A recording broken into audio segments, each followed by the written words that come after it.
Good morning to one and all. I'm Harish K. Shankaran, Associate Director and Head of the School of Interior and Furniture Design at UID. And from all of us, I would like to extend a warm welcome to everyone joining us on Day 5 of Ahmedabad Design Week 2.0. The second annual ADW event has been conceptualized under the theme of Toying with Design, inspired by the clarion call of Honorable Prime Minister Shri Narendra Bhai Modi ji to make India the global toy hub.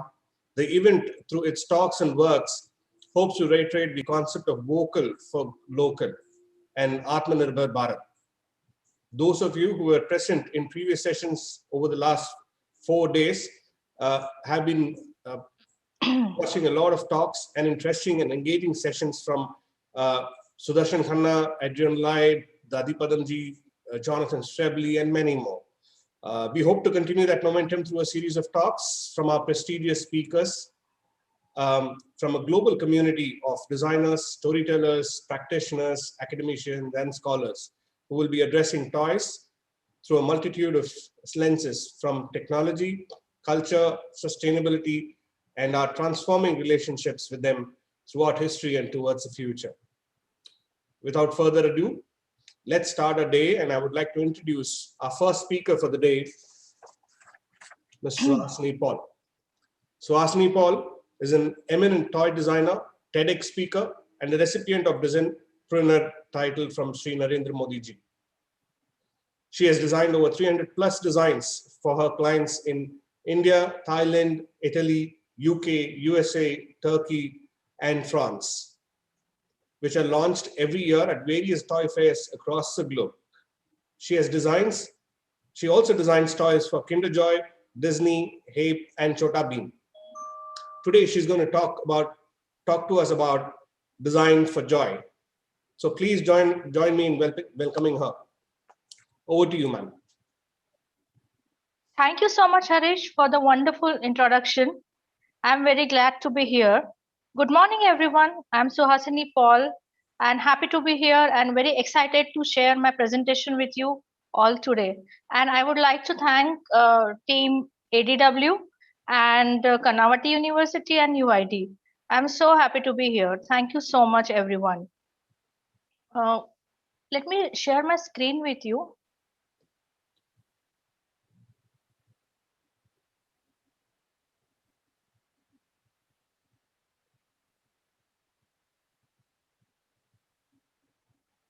As Harish also mentioned that I'm a toy designer. I design toys for Kinder Joy, Disney, Happy, and many more other companies. I'm also co-founder of Paul Studio, which I run with my husband and Red Dot winning designer Paul Sandeep. And we work and live in Pune and Noida in India. I'm also alumni of NID, National Institute of Design, Ahmedabad. I have done my post-graduation in toy design from there. So at Paul Studio is a multidisciplinary studio, and we are more focused on industrial design, toy design, children products, furniture, school products. So a lot of interesting projects we do at Paul Studio. So we have designed over 300 plus products and 700 plus products, amongst which 300 are toys, and which are exhibited across the globe in all the toy fairs. And we design for clients from 18 countries. So we design different kind of toys in terms of surprise toys, soft toys, furniture for kids, wooden toys, board games, and a lot of other interesting games. Today, I'm going to share with you my journey as a toy designer and how I work and how do I design. I design toys past 15 years. So my philosophy of designing toys is that I need to keep my stakeholders in mind. For designing products, we have two stakeholders, right? So first is manufacturer for whom we are designing, and second is our customer for whom we are targeting, like who is going to use our products. But in terms of toy design, we have three consumers, three stakeholders. First is manufacturer for whom we are designing so that it should be easy to manufacture, cost effective, and perceived value should be high. Second is consumer, who is end consumer, is a child Third stakeholder is the parent who is going to buy our products. So on this philosophy, I design various toys and products in various categories. So today I'm going to cover these 5 topics, which is user-centric design, designing for users, toys that grow with child, and toys that are sustainable, and also how to imbibe sustainability concept among children, and design process of IoT toys, the entire design process from scratch till the end product comes in the market. And of course, last not but not the least, many facets of a toy designer. That means what all a toy designer, being a toy designer, what all you can do. So let me start first with consumer insight design. So what is consumer insight design? Consumer insight design is when you keep your consumers in mind, and when you design products or toys around your consumers, their desires, their aspirations, and what all they need. So first project, I would share a case study with you here, which I have designed for a company called as Ulubulu in Las Vegas. They are into infant products and baby toys. So the insight here is that these toys and baby products has to be designed for a new age and millennial parents. So what millennial parents actually connect to and what they like. So what we found is that they are very much into social media, and they connect very easily with social media. So why not to design teethers which are inspired from social media icons from the ages and from the like since so many years there are teasers who are animal shape, maybe abstract of animals, but we don't have teasers for new generation parents. So after all, parents are going to buy the teasers, and the buying decision is of parents, but definitely a child is going to use those teasers. So we have kept in mind both the target consumers, a parent and a baby, a child. So here we have designed teethers using the popular icons like a camera, which looks like an Instagram logo, a brass knuckle, and hashtag teether, and many more other icons we have used here. So this is called as expression teethers, and this is launched for a market in US, and this got very popular. This was designed in 2014 and launched in 2015. So this, what is the spatial design element of this teether? This teether have 8 different textures on different surfaces, so that when a child is showing it, it uh, it helps children for their gums, and these teasers are trendy, iconic for new age parents, like I have mentioned. Most important thing is the material. This is produced in silicon and medical grade material with no lead into it. So it is completely safe for children, and it has passed all the test, American standards and European standards both. And there are different silicon surface textures on the teethers, which gently massages the gums of the child.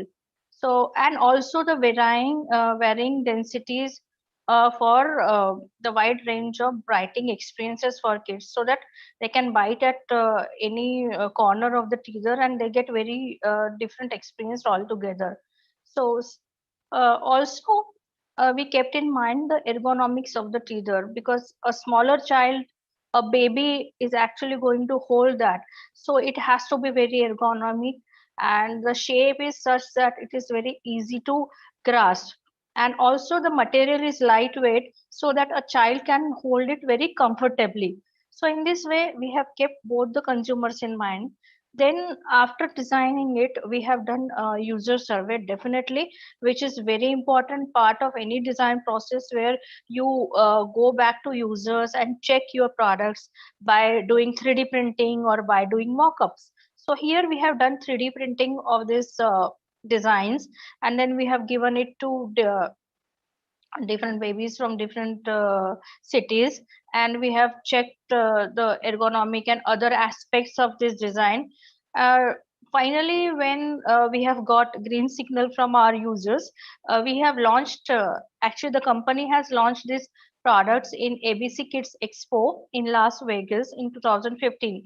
So as an Indian designer, it was very fulfilling to see my products launched in US market, and very nice to see my users using this product happily. So this is different kids from different cities, from different parts of the world using this product. And specifically the color has been given orange to keep it gender neutral. It's not pink or blue. So that's why we have kept the color orange. So moving to the next topic, which is toys that grow with a child.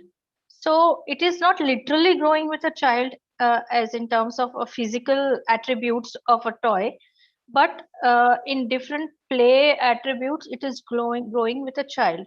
And why should a toy grow with a child? Because there are three aspects to it. First is it should be value for a child, where, because we all know children grow faster.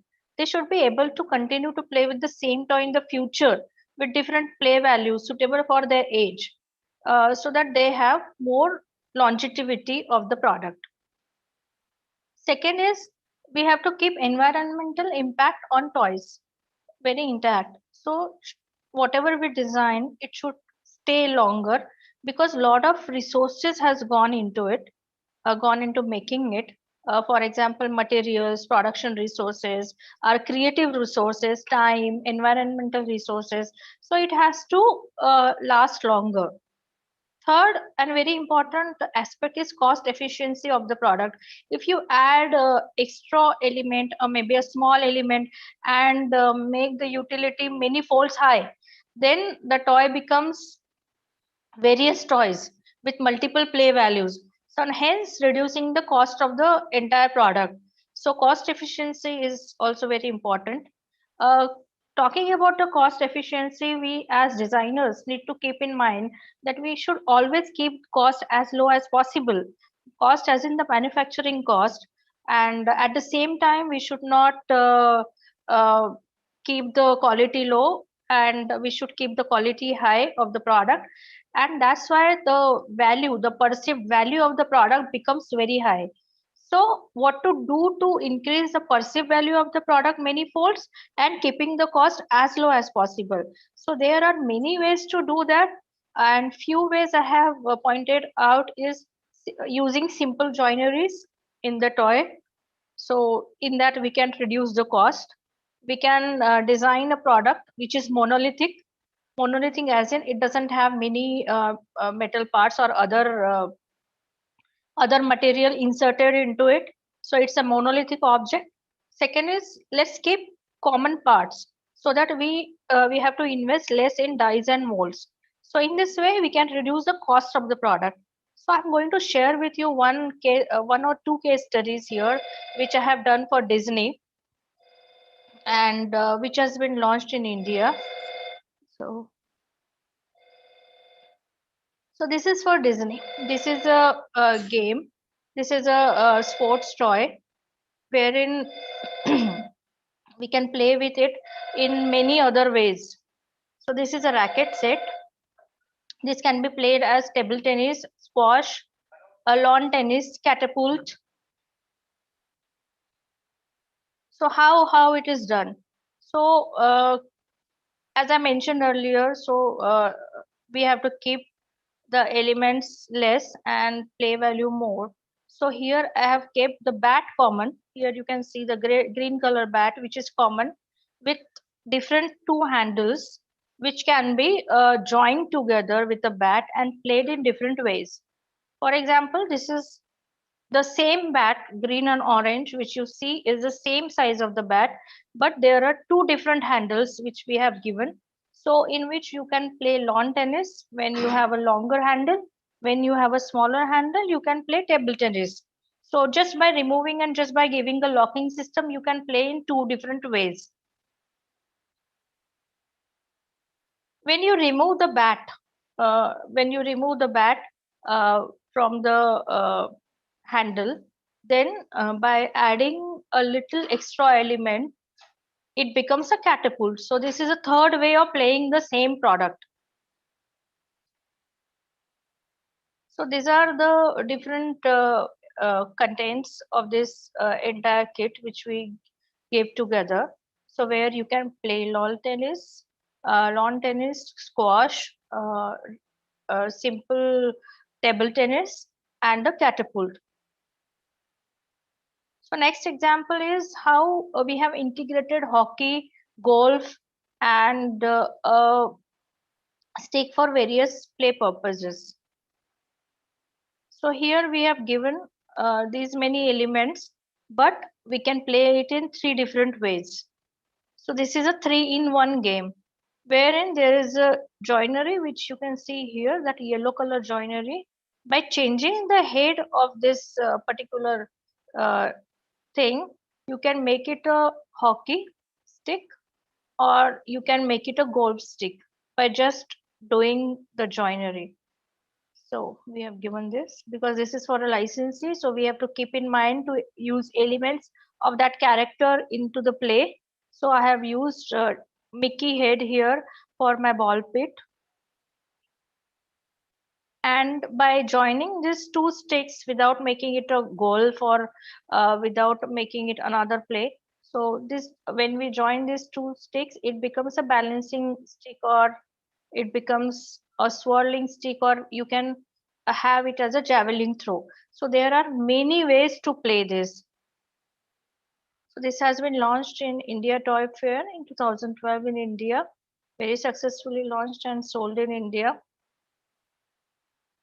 So next topic and aspect is toys that are sustainable. So what is sustainable thing and what are sustainable toys? So I would talk about specifically rubber wood toys here. I have visited various countries and like China, Thailand, lived there and designed bamboo and rubber wood toys and understood the entire process and the entire cycle of designing these sustainable toys and why these toys are sustainable. So first of all, these toys are made from rubber wood trees and rubber wood trees gives latex. And when the particular rubber wood tree is no more giving a latex, then that tree is cut and that tree is used for making toys. So when it is no more giving the latex, then those trees are cut. Then it is processed and uh, it is the production picture where the rubber wood toys are production unit where the rubber wood toys are made. So from this rubber wood toys are made. So why these toys are sustainable? Because it follows the entire cycle of a sustainability from scratch till the end. It is from rubber wood trees, definitely, which are producing no more latex. Then it is dried in chemical-free kiln. There are no chemical used here. And the glue and the kind of glue which we use for these toys are normal non-formaldehyde glue. And the colors, what we use is organic color pigments and water-based dyes. And definitely after all this, the packaging and the printing material and collaterals are also made in recycled paper using soya ink. So the entire cycle, it follows the sustainability concept. Now we have seen how toys are made sustainable, but can we imbibe this sustainability and eco-consciousness into kids? Yes, definitely, through the concepts, through the toys that we make.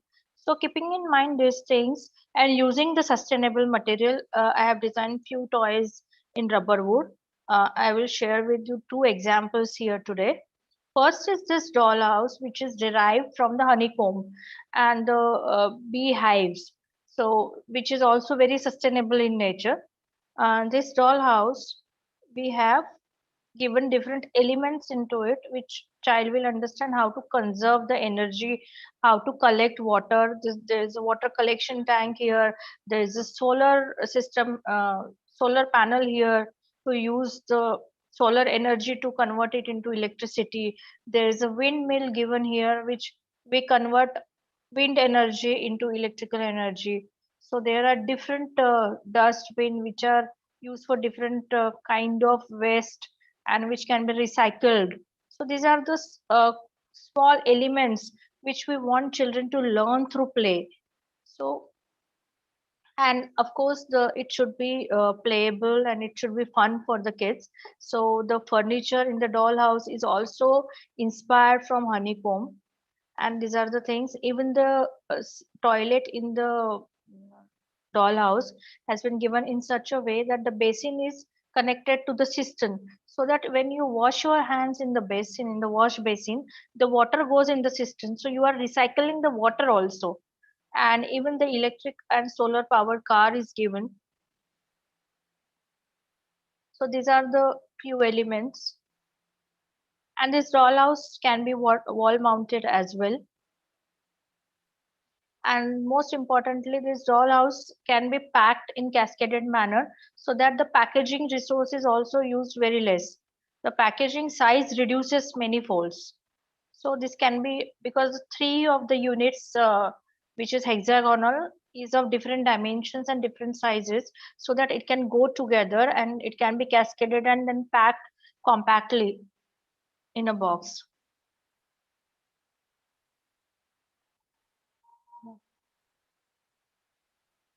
So another aspect of design is, actually we need to understand what kids learn, how kids learn faster, and how to engage kids in whatever we design in terms of toys or games.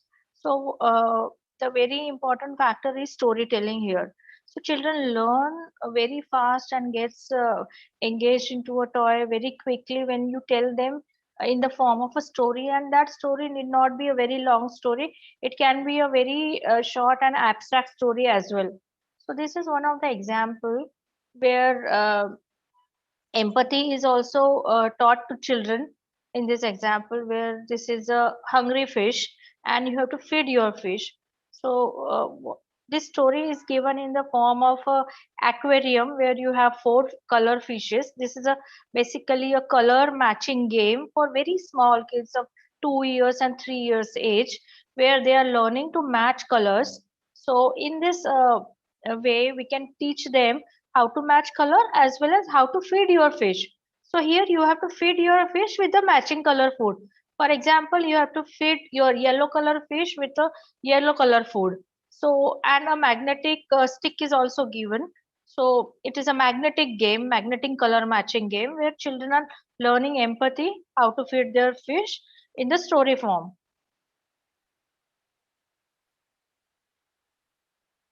So these toys and games are launched every year in all the toy fairs: Hong Kong, China, Nuremberg, Germany, in Australia, in USA, and sold over uh, many shops in 14 countries.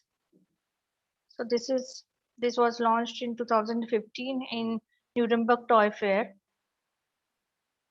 in Hong Kong Toy Fair, in Moscow Toy Fair. So now I would come to the next topic of our discussion, that is how we design IoT toys. Here I am going to explain you the entire process of designing toys, which can be definitely common for other toys as well. But specifically, I would talk about IoT toys and how we can embed the technology into a physical toy. So actually client came to us with this, and this was the technology which they had with them, and they have invented this technology. And they told us to design an internet enabled communication toy for the age group of 2 to 6 years old, and that toy should be instantly likable for kids, so by kids. So this was the brief given to us. We have thought about it, what children like. So we thought of making a character. So making a character and embedding this technology into that character. So children relate to the character very quickly, and they like it a lot. So this was our first thought. Then we definitely work closely with children to understand their desires, their aspirations, their needs, what do they like and what do they want. And definitely they can't tell you exactly what they like. We have to observe them. So for observing children, you have to spend time with them. So this is what generally we do a lot of time when we do any projects. And how you learn and how you take insights from them is to ask them to draw. So from children drawing, you get a lot of insights what's going on in their mind. So this is the best way, and this is what I practice as a toy designer. At least for me, this is the best way to understand child's mind. So I went to children, and I have taken a workshop, small workshop with children to understand what are their likings. So they told me they like monsters a lot. So I asked them to draw monsters, and I uh, I got to know what do they like in a monster, what are the elements they think that it is a monster, what is the definition of their monster. And after that, I came to my drawing board and I started drawing a monster which can be kids friendly, which can be really likable for kids. A monster which has maybe single eye, or maybe two eyes, or maybe teeth, maybe horn, maybe big eyes with expressions. So this is what all kids love. And after a lot of explorations, this was the character which we narrowed down to. And definitely, apart from the character we designed, we had to keep in mind that we need to embed that particular technology in this toy inside. So, and this toy does a lot of functions. It is a storytelling toy. You can call from this toy to your mother. So this is, there is a call button to it. There has to be a speaker to it, and the material we are going to use needs to be uh, very comfortable for kids, and the colors also which we are going to use should be attracted to kids, and it needs to be charged also, so there need to be a charging port for that.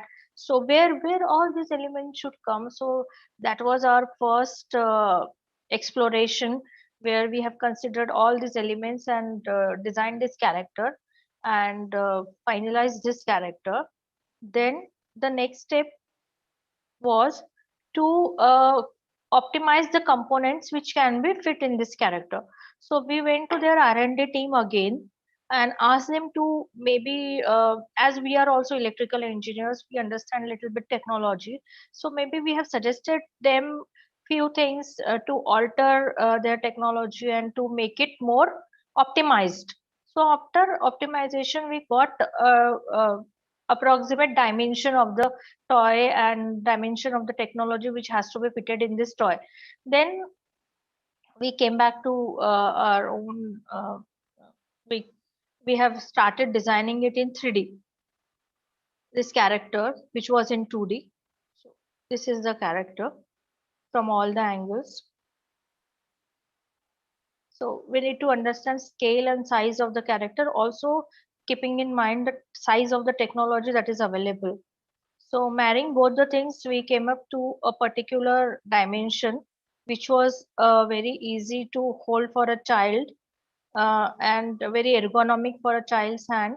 And when you see this character, it is very soft to touch. So it has soft corners also. So this is a character where we have integrated a multi-layer button which we needed, call to mom button. The speakers are there in terms of we have given speaker in the mouth because uh, that was the only option we thought was best suitable to, because the toy is speaking. So the speaker needs to be in the mouth as if the voice is coming from there. So then on and off button and charging port has been given on the rear side of the toy, should so that it should not be visible from the front side. And these horns are also used as call to mom button, where you can touch this on, and maybe you can call from here to your mom, and you can speak with any of your family members as well. Then, after detailing in 3D, we went back to again our consumers to show them this character, whether they like it and how do they react. So they liked it instantly and they could relate to the character, and by seeing it, they uh, scream like, "Oh, this is a monster!" So we love this monster. So after getting a very good feedback from children, we have finalized this character to go ahead with. Then we have done a quick mock-up to check the grip, how children are holding this, whether we need to reduce the size. So all these aspects we kept in mind, and we have tested with children. So yeah, with little bit changes. Then we move to engineering design. Once our outer design is confirmed and it is finalized, then we next move to internal parts, like how this technology can be fitted inside, where the screws should be, it should not be visible from outside. So all these things has been done in this engineering stage. And then after the engineering stage was finalized, we have actually done a prototype which is functional. So this is a prototype, handmade prototype in fact, and we put all the technology inside the prototype and then tested actually. So it was good to go. Then designed the app, and then before going for production, the very important stage is which color you are choosing, which material you are choosing, and which finish you are choosing for your toy. So it has to be child friendly, it has to be liked by children. So these are the colors which we have chosen. And definitely here also we have chosen orange color because it is a gender neutral color, liked by both girls and boys. Then we have moved to tooling and batch production of this toy. So here you can see the internal fitments, uh, which you can put your technology and all the circuits into, and then it is a final production piece. So this toy is basically a very likable and huggable toy, and kids friendly toy. It is for the age group 2 to 6 years. It has lots of stories into it which children can hear with their peers or when they are alone. So this toy is good alone and better together. So they can also create their own stories and record in this toy, and then maybe later on they can show, maybe they can, their parents can listen to the story, their parents can share this story to different community of parents where other children are also recording their stories, so you can share your stories as well. So last but not the least is what all a toy designer can do. So according to me, and toy designer can do many things. Toy designer can design education toys, puzzles, games. We can design popular character based toys. So there are licensee products which we can do. There are action figures which can be done. There are surprise toys which is very popular. There are a lot of surprise toys like Cadbury James, Kinder Joy, and there are many. We can design wooden toys which are sustainable. We can revive any toy cluster. There are so many toy clusters in India. We can take up any one toy cluster and craft and try to revive them and help craftsmen. We can design activity kits and DIY kits also. We can design tech toys, IoT toys, and robotics. Infant toys is a very good category. I have shown you one example of which. So infant toys, which is very critical also. So we can design that. We can design electronic and musical toys for toddlers. This is a very good category to dwell into. Definitely, we can do toys for pets as well. We can design toys for special needs. We can do toy workshops for kids. Be a design teacher or a craft teacher in schools. You can launch your own product. So there's many things a toy designer can do, and many more other things one can explore. So now what's new at our Paul studio? So currently we are working with RC toys, and we are designing drones, and we are designing monster trucks and remote control toys at our studio. So yeah, so this is what, how we design toys. Thank you so much. Thank you all for your time. So that's it. Thank you very much, ma'am. That's a wonderful, super inspiring presentation. The few questions from the audience. The Yeah. first question is from Shreya Nema. What are some of the unique challenges that a creator or innovator faces to keep themselves relevant in the everyday design community? And That's a how do very you good overcome question. it? Yeah. Yeah, that's a very good question, in fact. So we have to keep relevant. That is very important aspect for a designer. So we need to keep maybe reading what is going on across the world. Maybe visiting toy fairs across the world. We in toy fairs also they have presentations like what are the newer trends for this upcoming year. So, for example, this year's toy fair would have a presentation by very renowned artist or a designer who every year presents in a toy fair. So, what are the toy trends for 2021, 2022? So, next year toy trends we come to know from the presentation. So, according to that, we design toys. We keep in mind those all trends in mind.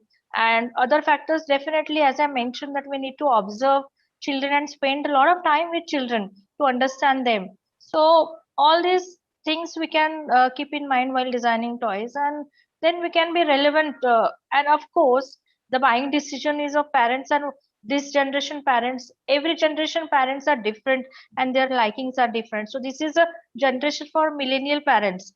So what they like and what are their preferences, so we should be aware of that as well.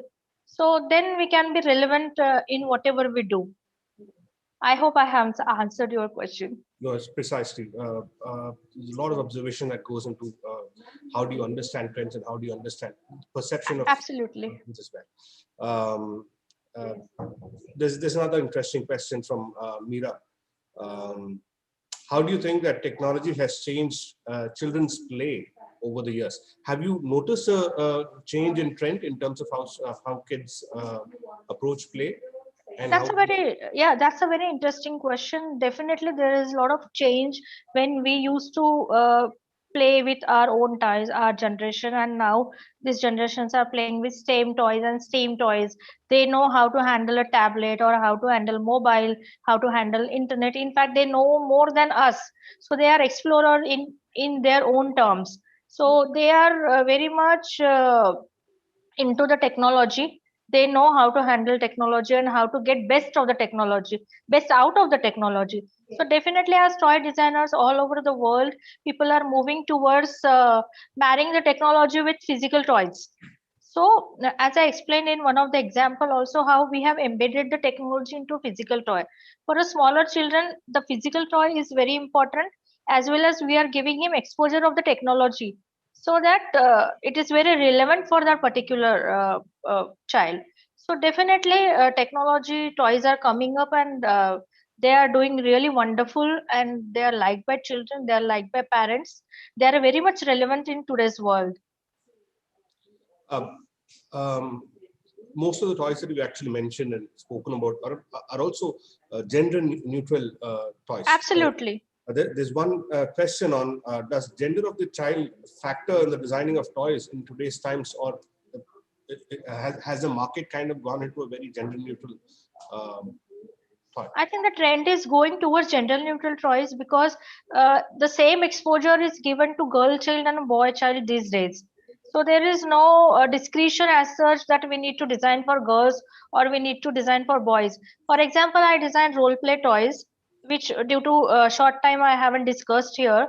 But the role play toys, for example, a marketplace or maybe a ice cream parlor where child is or maybe a kitchen set where child is cooking, child is buying vegetables, child is selling vegetables, child is selling goods or ice creams or candies, or maybe making a jewelry. So what I've observed these years, for example, last 8 9 years, in fact, boy child is also very much interested into role play toys, and he wants to work in the kitchen, he wants to play in the kitchen, he wants to cook in the kitchen, maybe wants to make a burger, maybe wants to make a pizza or eat cake or give it to his or her peers also. So definitely that's why we design toys for all the genders, and we keep the color palette also, which I have stressed upon twice, the orange color or maybe a leaf green color, to look like a gender neutral toy. This is what I personally believe in, and I follow it. I totally agree with what you've actually mentioned. Because Yeah. I've seen that with my kids as well. My son loves making pizzas along with me, and he does the same Yeah. thing in terms of he has a kitchen for himself and he does pizzas. Yeah. Play over there. Yeah, that's nice. That's perfectly true. Um, there's another interesting question on Chota Bheem. I guess there's one viewer who's been following your work on that. How much is the influence of the current cartoon characters on the visual appeal of the toys like Chota Bheem? Hmm. And Sorry, can you elaborate that question a bit? in terms of what is the influence of cartoon characters on toys as toys? Okay, that's another interesting question to answer. So definitely cartoon character impacts child's mind a lot because they are watching these cartoon characters every day. So there are some characters which are their favorite, like Peppa Pig or Chota Bheem, or other characters like all-time favorite Mickey Mouse. So why this licensing companies and character companies are giving licenses to other toy companies is because of the popularity of the character, and kids want to see their characters doing something for them in physical tangible object form. So the character from the screen is actually coming to the child and playing with the child. So that's what a child wants, and that's what a child craves for. So that's the best thing to do for a licensee, to make toy out of a character, because it directly goes into child's life, and child is playing with, interacting with, talking with the character. So that is also very relevant in today's, and it was relevant in the past also. So definitely licensed toys are very popular because the characters are popular, and not only toys but products like a sipper or a water bottle or a pencil box, or maybe a plate where child is eating. Cartoon characters are printed on them, so they want the surrounded by cartoon characters, whatever their favorite characters are. And it is very easy for parents also to have a decision on buying that, okay, my child is like this, liking this, so let me buy this and let me put my money, it's worth buying.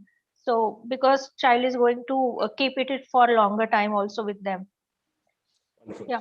There's another interesting question from a young entrepreneur Sure. and designer, Jay Vikram. He's asked cost versus value.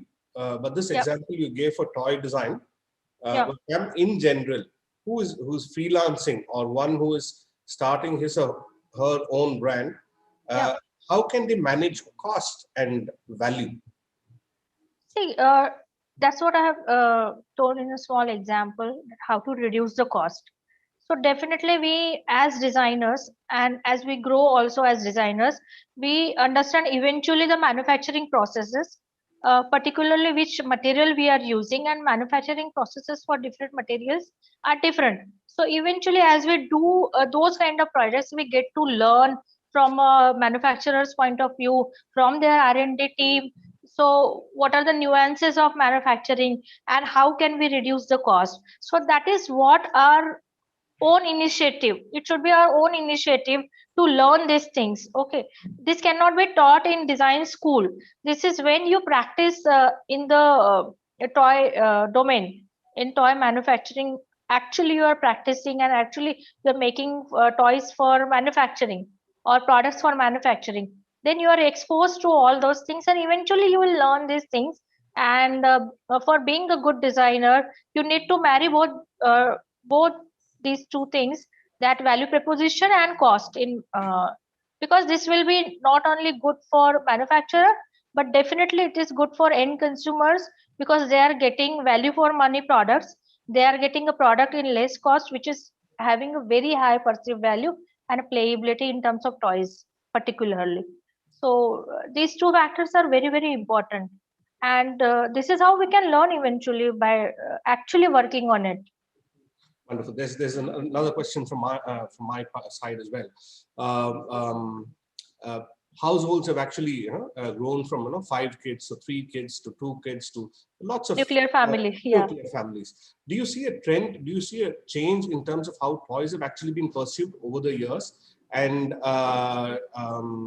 have the perception of toys from the parents' point of view as well, in terms of how it works with kids?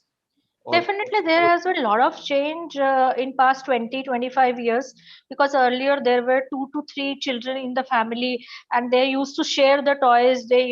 In fact, the older children used to pass down the toy to a younger one. So there was this trend.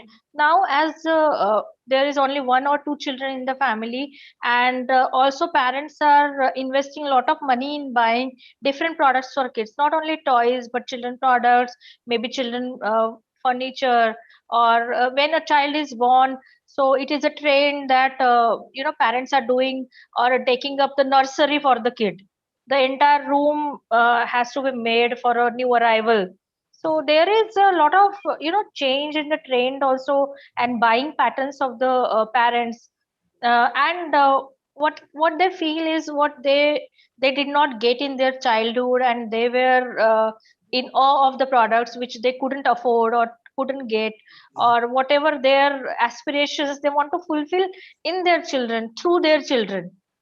They want to relive their childhood through their children, so they are spending a lot in terms of toys. So there are lot of variety of toys, and even I don't know those many toys which are available all over the world. So it is countless actually. So definitely there is a lot of change in the trend and people's aspirations, and how people use toys and children products. Wonderful, wonderful. Your work has been very inspiring. Last year, Thank you so much. had a speaker session with Paul Sandeep as well, and Yeah. all enlightening sessions that that you've had with both of you from in both the Ahmedabad Design Weeks that we've hosted last year and this year as well. Thank you very much. You've been a wonderful creative person to share ideas and have discussions with. With lack of time, we'll move on to the next session as well. Thank you Sure. very much, ma'am, for being with us Thank you. today. And Thank you so much. It was my pleasure to be here. I enjoyed a lot. Thank you so much, Harish. Thank you. pleasure, ma'am. Thank you very much. Yeah. Have a nice day.